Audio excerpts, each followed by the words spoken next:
প্রিয়জনেরা, প্রভু যীশু খ্রিস্টর নামে আমি সকলকে জানাই অভিনন্দন। কেমন আছেন? ভালো আছেন তো? আমার পেছনে নিশ্চয় আপনারা একটা সুন্দর দৃশ্য দেখতে পাচ্ছেন। এটা কোন জায়গা? এই যে সুন্দর ঝর্ণাটা দেখছেন, সেটা ইসরায়েল দেশে। আপনারা দেখতে পাচ্ছেন কিভাবে ঝর্ণাটা উপর থেকে পড়ছে, উপরে জল জমা রয়েছে। চারদিকে দেখুন শুকনো মরুভূমির মতো। এই জায়গাতে বেশি একটা গাছগাছালি দেখতে পাবেন না, এমন ঝর্ণা পাবেন। এই জায়গাটার নাম কি? নাম হচ্ছে ঐন গদি।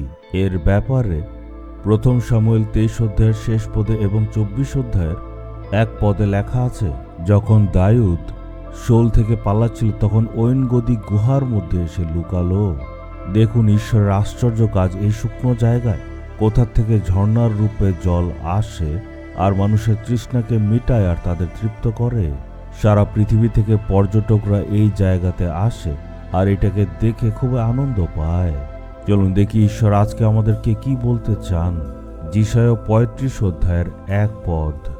শুষ্ক মরুভূমি খুশি হয়ে উঠবে, মরুভূমি আনন্দিত হবে এবং বেড়ে উঠবে ফুলের মতো।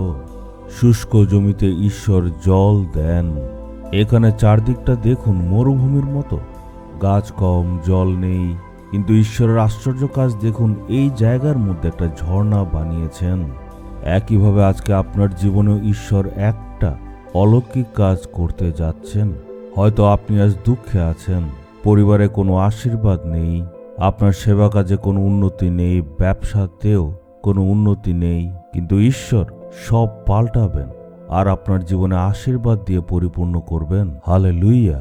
আজকে আপনার জীবন শুষ্ক জমির মতো, কিন্তু ঈশ্বর সুন্দর করে দেবেন। আপনার জীবনকে পাল্টাবেন আর আশীর্বাদ দেবেন। এই যে ঝর্ণাটা, সেটা আপনার জন্য হয়তো একটা সাক্ষ্য। আপনার শুষ্ক জীবনে ঈশ্বর ঝর্ণা পাঠাবেন। ভয় করবেন না। আমার সেবা কাজের অভিজ্ঞতাতে আমি অনেক সেবকদের দেখেছি, যখন তারা ভেবেছে যে তাদের সেবা কাজে কোনো রকম উন্নতি হচ্ছে না, তখন ঈশ্বর সকল পরিস্থিতি পাল্টে দিলেন।